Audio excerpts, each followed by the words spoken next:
HIV was first identified in the year 1984. The US Department of Health and Human Services announced at that time that they hoped to have a vaccine ready within 2 years. Despite many trials of possible vaccines, a truly effective vaccine is still not available. MediCircle acknowledges and thanks the thousands of volunteers, community members, and health professionals who are working together to find a safe and effective AIDS vaccine. Hi, this is Amrita Priya, and you are watching MediCircle. To discuss on the pressing issue of vaccine and cure for AIDS, we have Dr. Milind Kulkarni on our show. Dr. Milind Kulkarni is an HIV specialist and chest TB physician in Yerewada, Pune, and has an experience of 14 years in these fields. He is currently associated with Columbia India Hospital and Sahyadri Hospital, and has also practices as chest TB and HIV/AIDS physician at Kulkarni's clinic in Pune.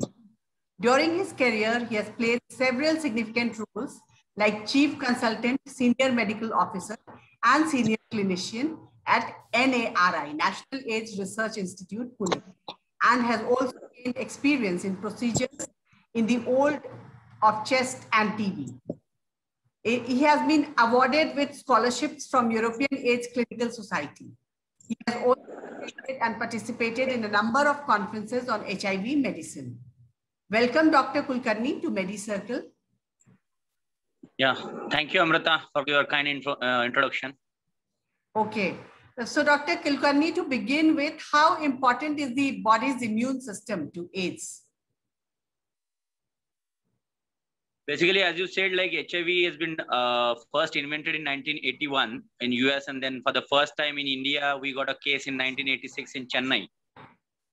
Since then, the research is ongoing till today as well. And with that, whatever the immune response, so as far as HIV is concerned, the name itself suggests that human immunodeficiency virus.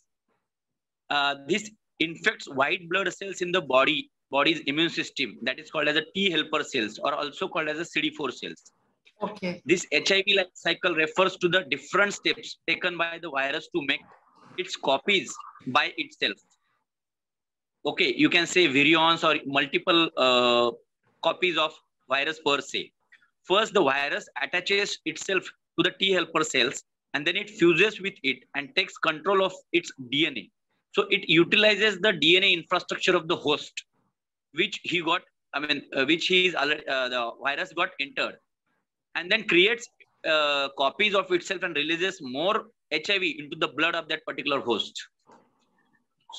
So this is the immune response basically. So as and when, just to enlighten that almost 10 billion to 100 billion copies of HIV viruses produced per day in the particular infected host. And that's how CD4 cells goes down, or maybe you can say the number of CD4 gets decreased. And that's the way the virus per se decreases the immunity of that particular host.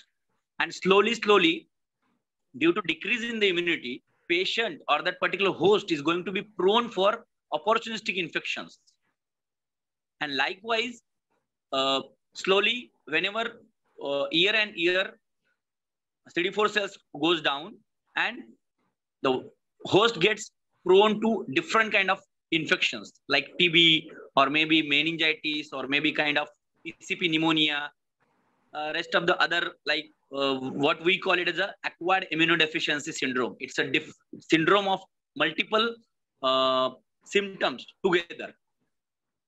Okay. So HIV per se is just a initial stage of infection, and AIDS is the terminal stage of the infection with which patient may succumb to death if the host is, or the patient is untreated over a period of time. So this is the life cycle of the HIV. Okay, basically, it has different stages as far as HIV's life cycle is concerned. Binding and fusion, then reverse transcription, then transcription and translation, and then assembly, budding, and maturation. So this is the immune response of to HIV virus from the host body. Thank you. Thanks a lot.